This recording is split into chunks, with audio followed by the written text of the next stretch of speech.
Right, I've called this deploying and scaling a Rails application with Docker and Consul and friends, but it could be any application. It's just we happen to do Ruby here. So that's me, Kieran J. Find me on Twitter, GitHub, etc.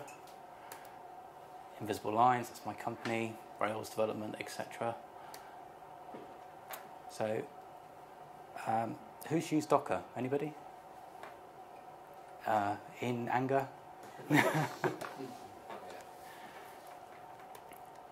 So, for those that don't know, Docker is essentially resource isolation using Linux containers, which is done through C groups and kernel namespaces. It's a lightweight way to sort of run just your application and its dependencies in its sort of own little container. The pros and cons are sort of over. Pros and cons over running just on a VM is, well, you get performance.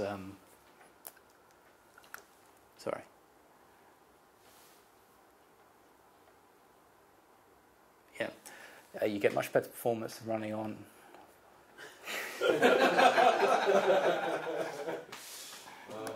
Java.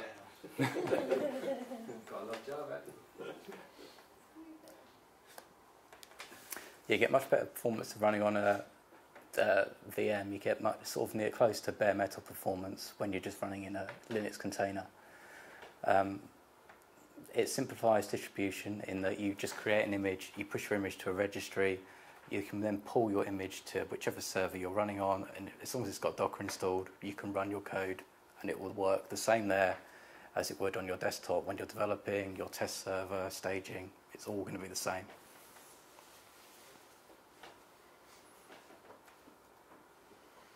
Right, so to get started with Docker, we first need to create a Dockerfile, which is just simply one text file, very simple syntax.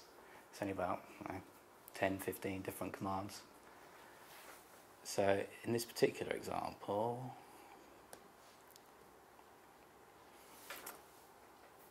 we start off with a base image. So at the top of the file I've got from Invisible Lines Ruby 2.0, which is a base image I've created with essentially just Ruby and a few dependencies for gems installed already. Then the majority of the commands after that are simply run the commands which execute essentially a bash command to install the dependencies I need here. So I'm installing Node, I'm installing libpg for Postgres, and then a bit further down I'm adding a user so I don't run any process as root. Next I'm creating a few directories that are going to hold my code and the bundle cache. Then I'm adding in my gem file and gem file lock. The reason for adding those before the rest of my code is that each command within the Dockerfile creates a separate layer, and each layer is cached, so it'll only be run next time if the command's changed. So add the gem file, and if there are no changes to my gem file, it won't have to then rerun the bundle commands when it hits those. If we scroll right down to the bottom, there we go. I'm then adding in my code from my working directory, just changing the permissions on it, setting the user I want to run as, and then running the command which will start my process, which in this case is foreman, which will kick off Puma or something. So does dot there refer to your working local copy? Yeah. Docker assumes that everything is going to be, well, in fact I think you can only access stuff within your current working directory.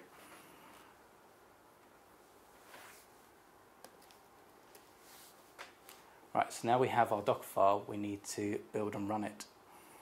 So to build it, we simply run docker build -t, whatever the name of our app wants to be, and dot for the current directory, because it needs to know where the Dockerfile is. So now we have an image, we want to run it.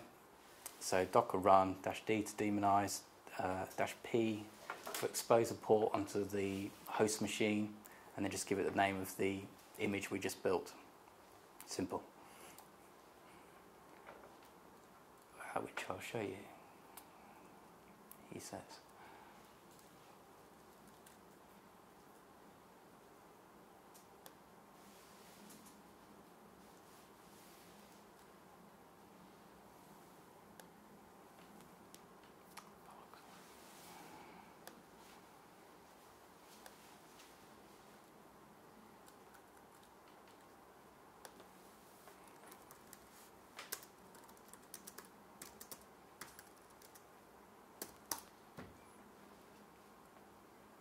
So that whizzed away, running all the commands in my file. I've now got my image.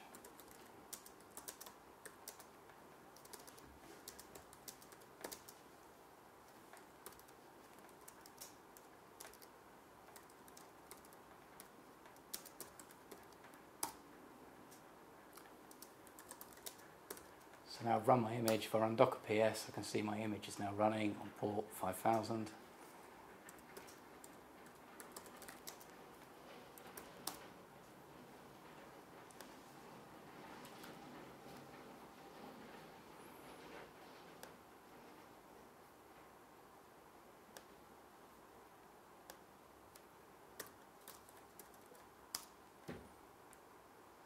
There we have it. It's running, but it's not connected to a database, so we get the error. So we need to add a few more containers to actually make this a bit more useful. So for a simple Rails stack, we want the app container, Postgres for a database, and Nginx in front of it all to serve any assets we might have.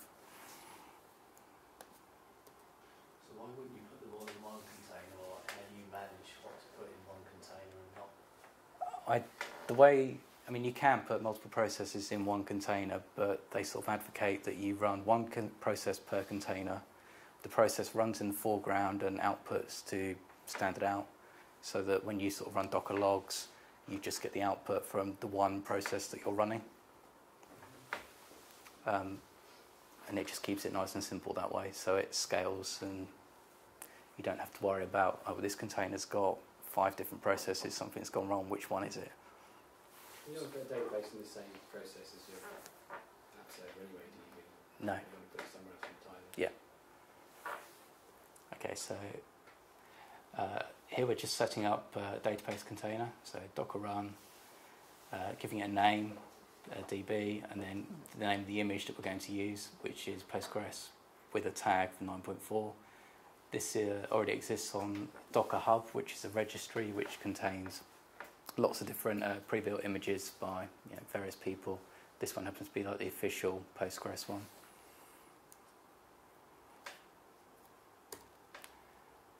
So now I'm going to start my app container. I'm going to link it to my DB container by just giving it the name and then a name I want to refer to it in the container. I'm going to set some environment variables for the name and password of database user, and then just give the name of the image I want to run. Then I'm going to add Nginx in front of that. So I'm going to expose the port 80, give it a name, link it to my app container, and then just pass in a config file that I happen to have lying around and start it up. Is this another one from Docker Hub? Yeah, this is another one from Docker Hub. And that's the name parameter specifies what it is on Docker Hub? Or? No, the name parameter specifies the name I want to refer to it the as. reference between the containers? Yeah, the last argument is always the name of the image you want to run. Okay. So does it assume that the two images are together in the same place? If it can't find the image on your local file system, it will just assume they're on Docker Hub and pull it down. Okay, so if I've got a database image which I've given the name, and I refer to it in my app container image, and now perhaps I'm jumping the gun, and then you go and run them somewhere. Yeah. Presumably it needs to look at both images to work out how the app server is going to find the database. Yeah, that's what the link parameter does. If you say, well, here I'm linking my Nginx to my app container. When I say link, it will sort of inside the Nginx one there, it will create a entry in the host file pointing to the other container. Right. If you don't link them directly, you've then got to expose ports so that they can communicate that way. So if it's sticking your database on a different server, Yeah. does Docker is able to still find it somewhere else? No, that's what we're coming to next. What's the syntax of that link parameter though? My app, that's... That's the image I want to refer to, or want to link to, and then the name I want to refer to it as in the container. Yeah. So we've got those 3 containers running now. We have to imagine for the time being. But there's issues. If we want to scale them, links won't work across nodes yet because there's no sort of networking. Each container is given its own virtual IP. So if you've got 2 servers, they're not going to be able to get to that IP. Scaling services requires manually starting all those containers up, which is a bit of a hassle when you've got 10 different servers or something like that. If you start up that many different containers, you're going to need to update all your configuration files by hand after every server or container has been started. So how do we scale? We use Docker Compose, Swarm, Consul, and an app called Registrator. Yes. But they're really simple to use. And with that, we get a dynamic and scalable Docker cluster. So firstly, Docker Compose. It's a utility that used to be known as Fig, but Fig were then bought out by Docker and they've turned it into Compose. So with Compose, we define a single YAML file. Hang on, let me get those up. Yeah, which basically defines all the options that we're going to use to run our container. So in this example, I've got the 2 containers I ran earlier. So I've got my Postgres image, I've got the image it is, I've got some environment variables there to set user and password. I've then got my app image, which I'm actually going to build here. The ports I want to expose, links I want to create, and again a few more environment variables. So every top level object is a container? Yeah. So now we've got those defined in one place, we can simply run Docker Compose up and that will start the entire stack for us. So that's simplified things a little bit already. But I can still only run them on one node. How do I scale them across multiple nodes? That's where we use Docker Swarm. Swarm is a way of scheduling containers across multiple Docker engines, which is a Docker instance on a node. With Swarm, we can add filters and constraints to where we want nodes to containers to end up.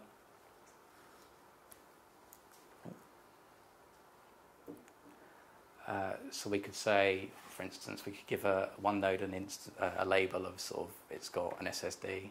Then we could start up a container and say, I only want this type of container to go on nodes with an SSD, like a database container. And Swarm will go, okay, we'll just throw away all those other nodes and schedule on that node in particular.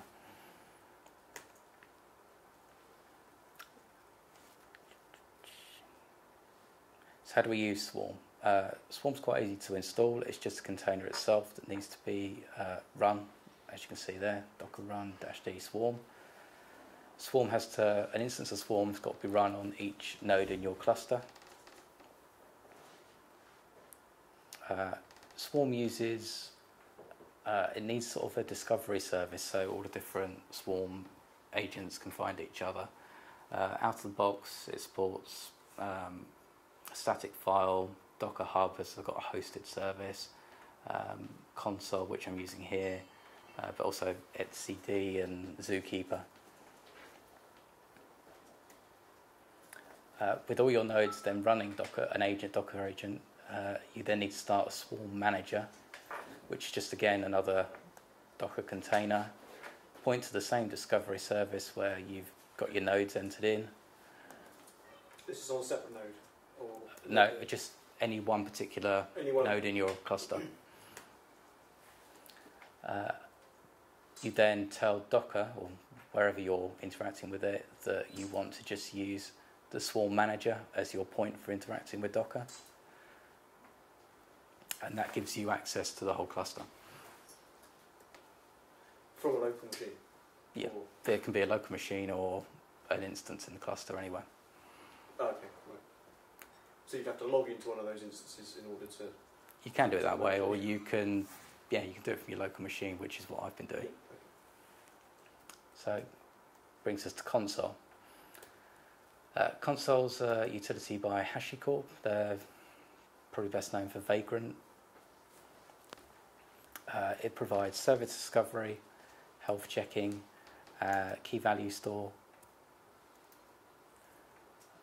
With service discovery, where's my notes?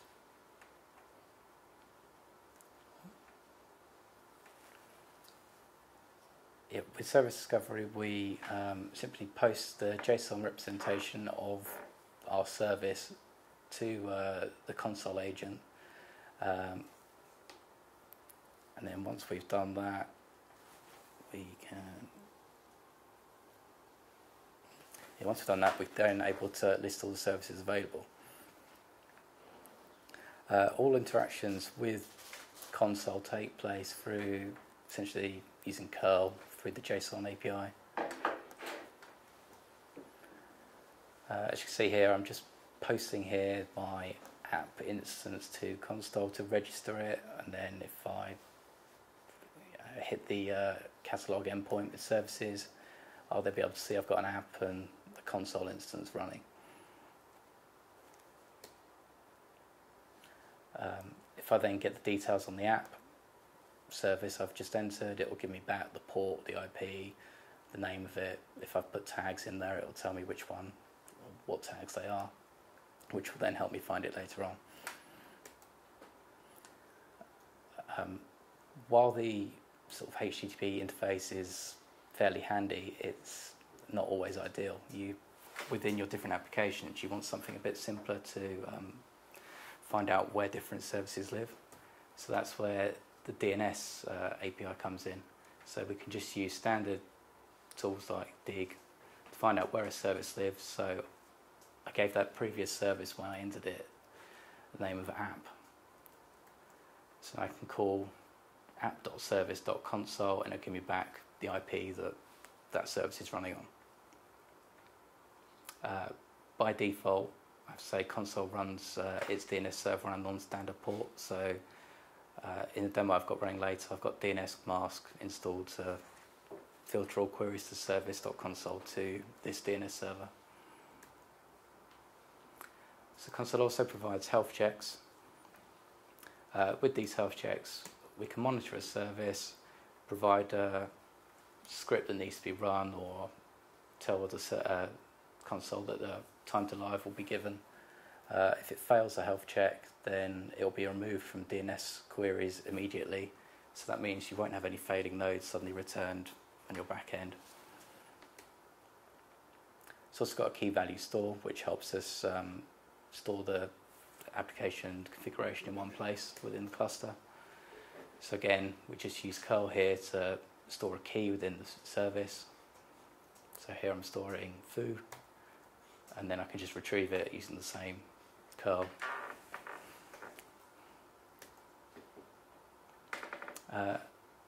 What I think is perhaps one of the most exciting things about Consul is that it provides watches. So with these you can watch a view of data from the API. If it changes at all, you can then run an external script. So when my list of services changes, then I perhaps want to restart my Nginx container, or if a key changes in the key value store which represents my app version, I may want to then run a deploy script, which is my example here. So if I want to kick off a deploy across the cluster, I'll set up a watch for a key called app SHA, and after that I'll run a deploy script.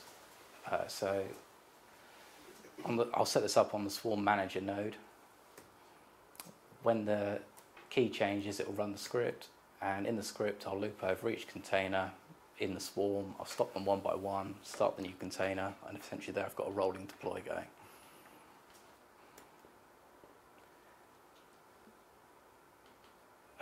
So now we've got Consul up and running, we've got Swarm, we've got everything else, but we're still configuring all our services manually. We need a better way to do this.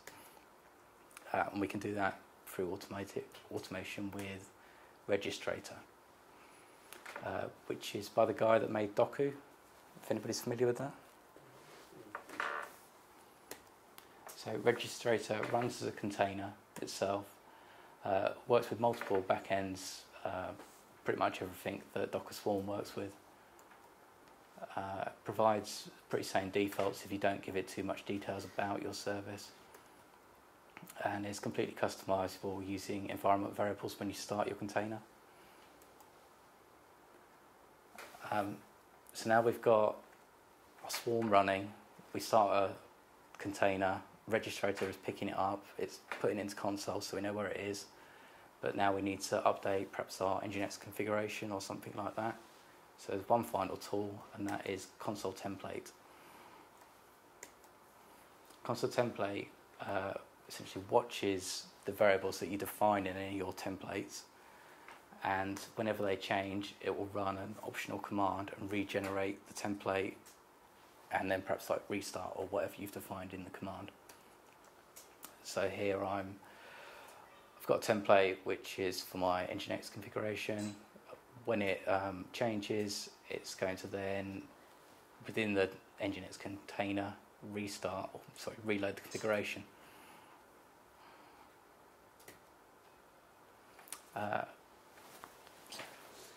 Templates within Consul Template are written using Go, because all these utilities are now written in Go.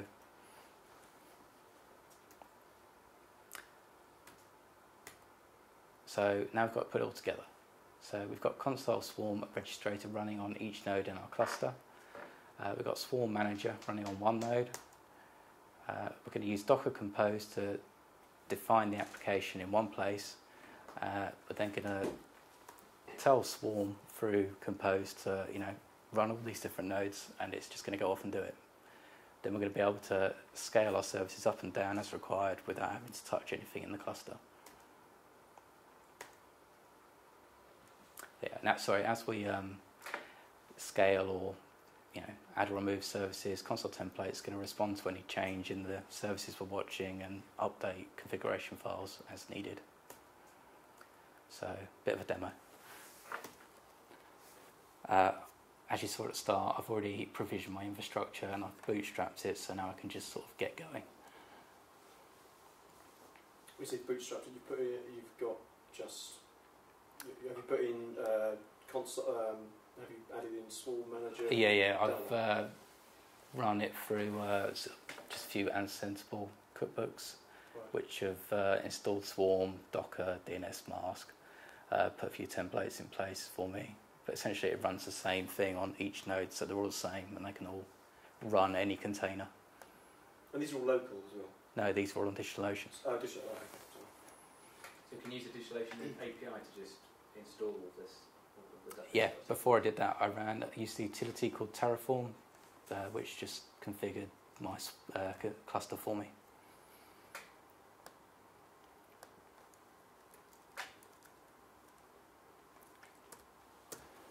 So if I run Docker info now, you can see all the nodes in my swarm. So I've got 5 different nodes there. You can see they've all got a gig of RAM.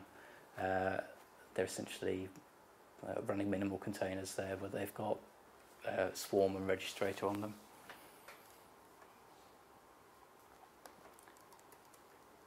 So now if I run Docker Compose up,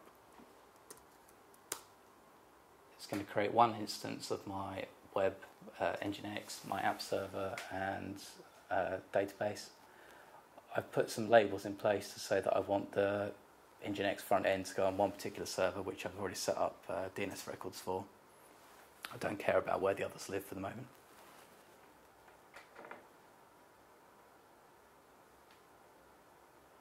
It won't take long. So someone else provides so for the service registration, there's the service discovery. Someone else runs a service for that. Is that right? So you point it at this thing and then you register all your servers, and Docker can just go, these are my... No, I'm running Consul on each of those, the nodes, which is the service discovery engine. Right. So does each node register itself with something, essentially? Each node, no, the Consul sort of service runs between nodes. They elect a leader between them, and then sort of as long as you're running minimum 3 nodes of Consul, they'll keep track of all the data. One can fall out of place. How do you know about each other when you start them up? you start them up and you tell them this is the other one of the other IPs. They all sort of communicate and then work out the other addresses. Okay.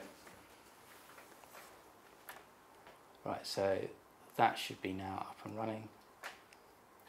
So, so you've got one node running Nginx, or all three? No, all three on one node. No, I've just got one instance of each container, so one Nginx, one app container, and one database. On each node? No, in the swarm, so I've got, quite an empty swarm there if I go. Oh, okay.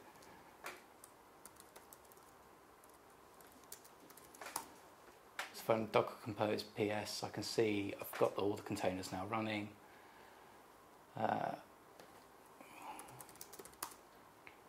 gosh, that's more than I wanted. So I'm confused now. So you've got 4 nodes. 5 nodes. 5 nodes. 3 images. 3 images running on 5 nodes currently. So is some of them doubled up?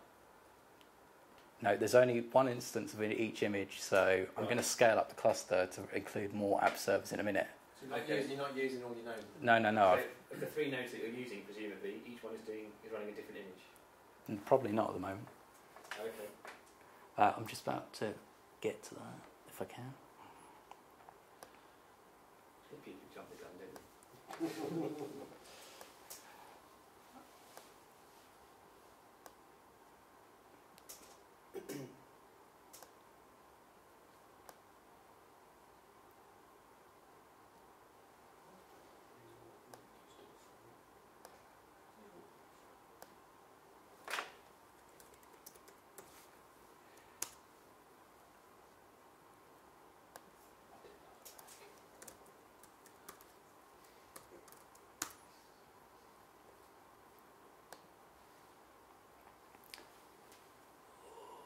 Right, so this is the UI to console. So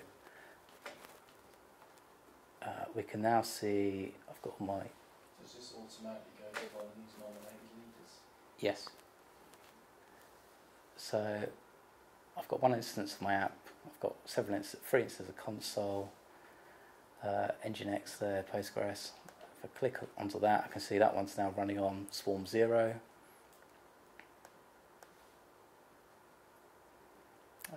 Nginx happens to be on Swarm 0 as well.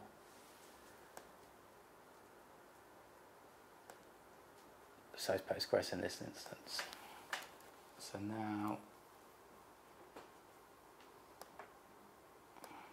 So it doesn't make any attempt to actually, when you start one of these, it doesn't make any attempt to actually put them on separate nodes if they're on. It depends which sort of scheduling method you use. I think the default they call bin packing, so it will just fill up one node, move on to the next node, but you can have it sort of balanced if you want. Is that for the ultimate horizontal scale, presumably? Yeah.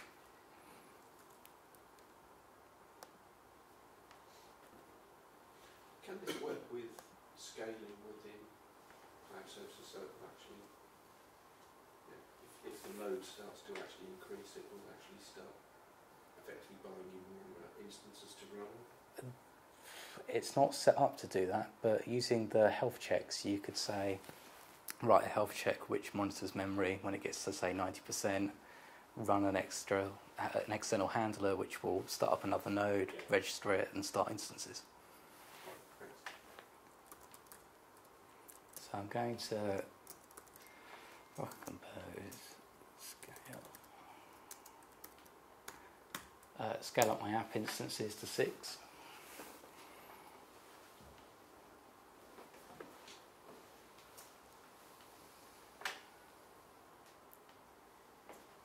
Scale is a built-in part of Docker Compose. So if you're familiar with Heroku, it's similar to that. And as you can see, my app's already running. Hello world.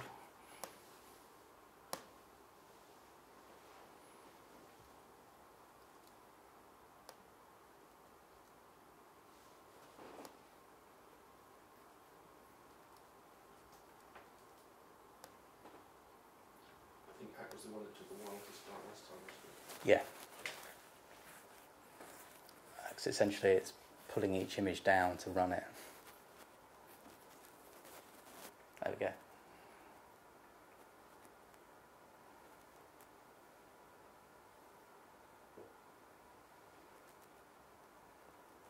So where is it pulling the image from? Is it pulling it from the hub? Yeah, Docker Hub. If you've already got one node in the group that's got the image on it, will it still go to the hub for all the other instances, or will it take it off the net? It'll still go to the hub. How do they know where the hub is? Docker just knows where the hub is, or the registry services. So is your only option to use the hosted hub somewhere else? No, you can run your own registry if you want, but they're sort of rewriting that code at the moment, so I don't know how stable it is. Just thinking you wouldn't want to be relying on somebody else. Yeah. Ideally, Well, there are some other services which do provide Docker hosting for you, so you don't have to use their particular instance. So there we go, I've got 6 different instances now started. If I go back to console, services, you can now see I've got 6 app nodes running there.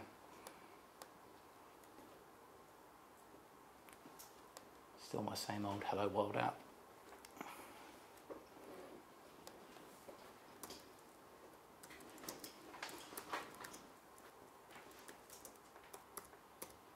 Do you want to make it No, not really.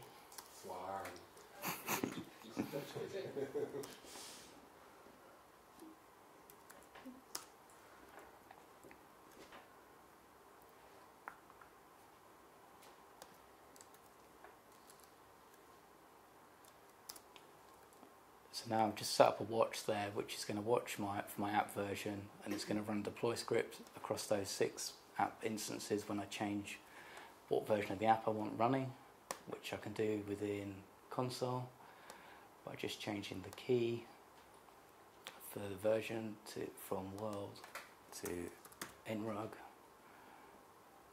If I update that, it's now stopping the containers one by one, starting up the new version, and fingers crossed. Does it always do all of them, or could you do sort of 3 to the new one and leave 3 on the old one? It's just the simple script I've written, just so loops you said over you them. could do So you that. can do what you like. And can you get it to bring up the new container before it takes down the old one, so you can swap them over with the minimal? You could do. I mean, here I'm just stopping them one by one, so there's still going to be plenty left in the stack. It's just like the Matrix, isn't it? He sees those green numbers going to screen, and he can see containers like stopping and starting. It's amazing. I'm not quite there yet. You just need to use a few kanji characters in your like instance names, and then it really will be Matrix.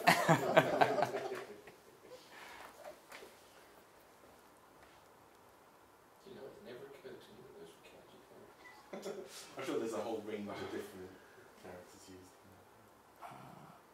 Swarm Zero is a bit of a slowpoke, is he, today? To be honest, you're lucky the DigitalOcean API works. I often get it hanging and not actually creating any instances for me. I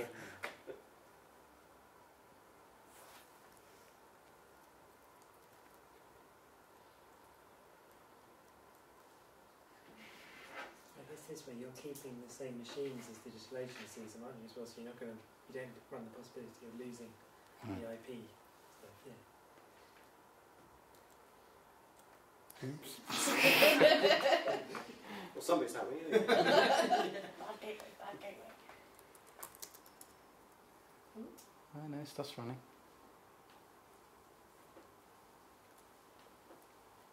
Look at that. Not sure what happened there, but it shouldn't take down Nginx or the back end. Should we be able to get that up? Yeah, that's live if you hit that. I have to type it in there. Plenty of capacity. I think you could leave that on like that, Kieran, for a few months. Oh, sorry. Just leave those containers running for a few months and just make sure check on stability a few months after. To be honest, Nick, you're joking. for time, I've just set these up in the simplest way, so I've got no sort of security on them. So you could access the Docker agents on any of these nodes by just hitting the Docker port with your own Docker client.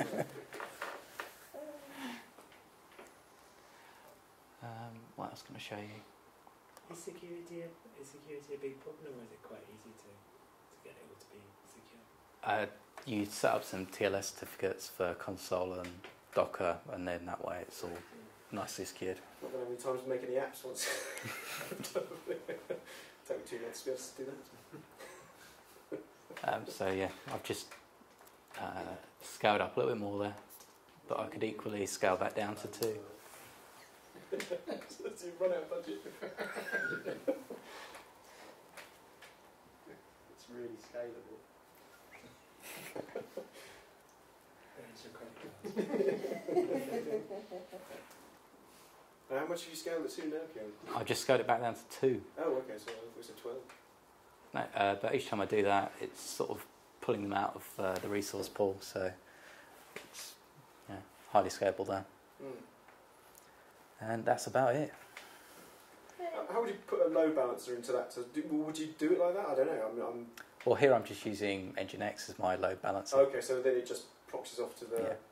But if you set this up on something like EC2, you could use one of their load balancers and update that whenever a container starts.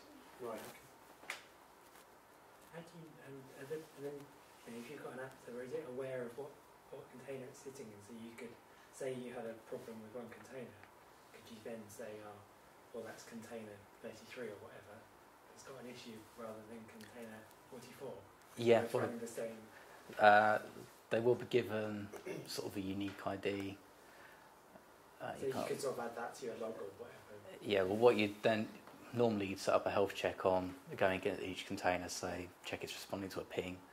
If it starts failing that, it'll be marked as critical. It'll stop being in DNS queries and it'll be pulled out of the resource pool and Nginx. So you'll just sort of look and go, oh, one's red, and restart it or kill it. But I suppose you could set this up with automated warnings, get emails or text whenever one goes down if you wanted. Seems really powerful. You should do a sort of a half day or a day, probably take me 2 days course. Kieran, you should do a course. Might come do that, because I won't understand any of it until I've done it about 25,000 times. That's about what I've done. And then Mark, you can buy a ticket and not turn up. Yeah, alright. I will come to that. Right, so as we're stopping to scale, I'll just destroy the stack. I missed FTPing up. Just dragging and dropping those files up to FTP, don't you? Those are the days. I mean, you don't do that anymore. No, I use Netcat for everything from that. What's Netcat? You basically put Netcat on one machine and point it to another machine running a Netcat server, and it's just basically it's like yeah. It's just a way of transferring text across. Sounds perfect. You know that's on tape, don't you? You know I'm going to edit that out and make the time and So no one can see my face, they won't know. yes, they will. Edit it, but just put a nyan cat over it. It's perfect. Can we put Green's face on the end? I'm on it. Once you set it up and it's going, is it kind of fairly leave it alone and not worry about it too much? Pretty much. It's quite stable. At the moment, Docker Swarm doesn't reschedule containers if they fail, which is coming to that. So currently you'd need to rely on your health checking to restart containers for you. But in the future, you'll just be able to leave it alone. A node will fail and Swarm will go, oh, you're missing 2 containers, I'll put them somewhere else. What happens if you get an email, or you write a script to send you an email when something fails? Yeah, you write a script, all these health checking things, write your own script, but it's not got to do a lot. In It's Go, just, or I've done it in Bash, but you could use Go. And are you using it in Anger anywhere much? Or? Yeah, I'm using a setup similar to this for staging for a couple of people. But it's running across 2 or 3 DigitalOcean nodes. Okay. It's hooked in with continuous integration, so test run, builds an image, updates a key, and it redeploys. Cool.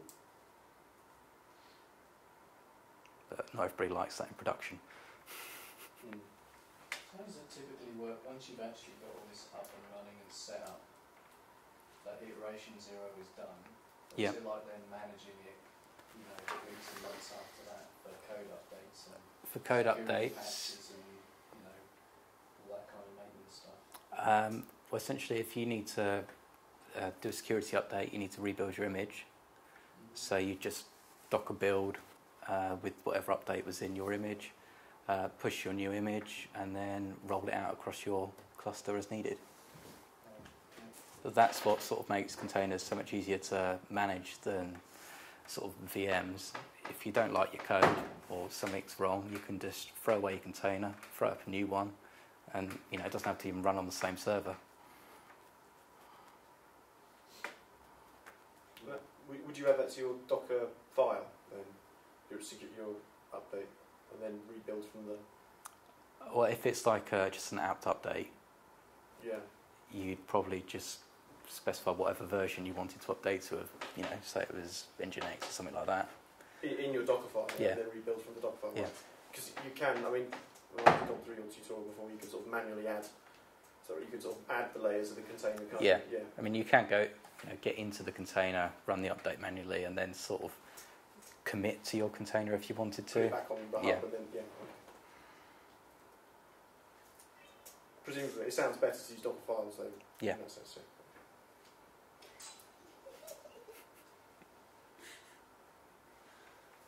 Sorry. Sorry.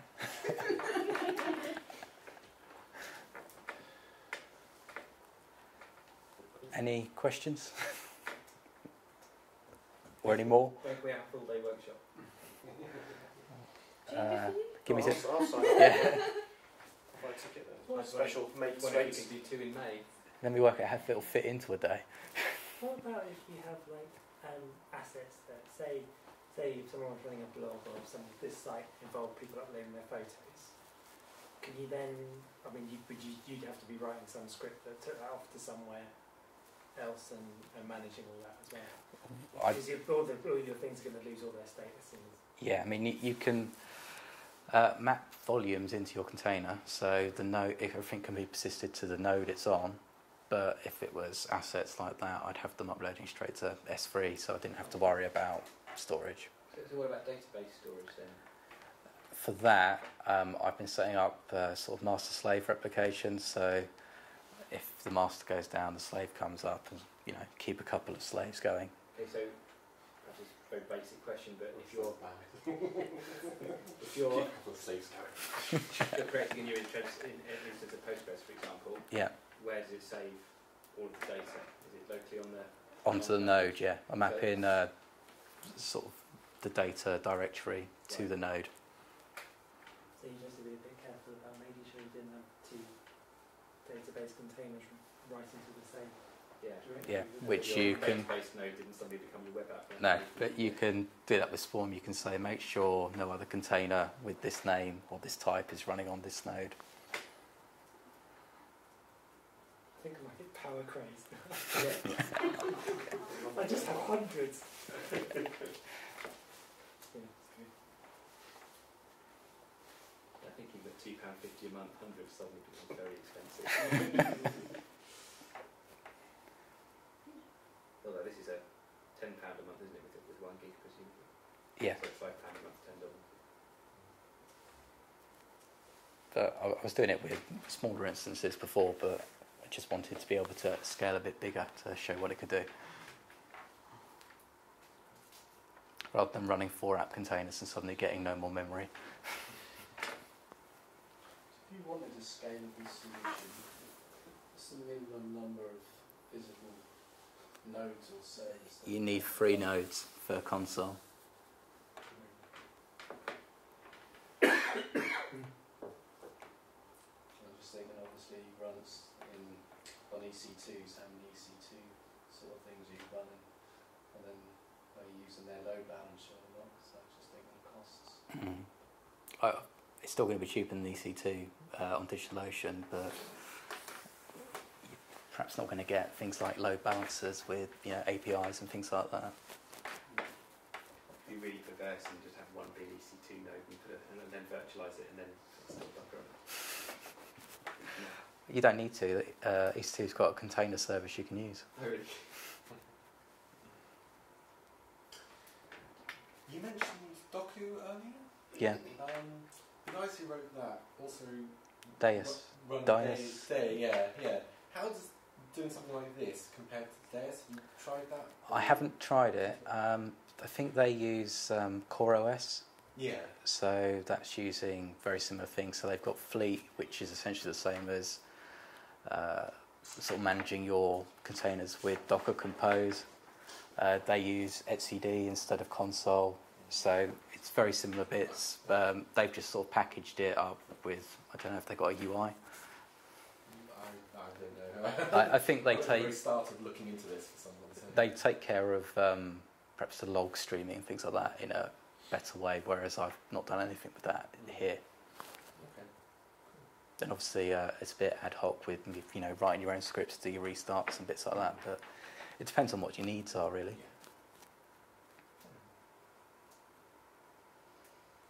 Any other questions?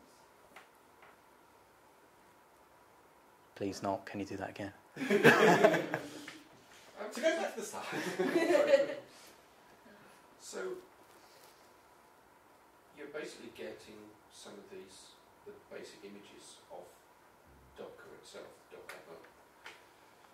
How do you know you can trust the images that are on there?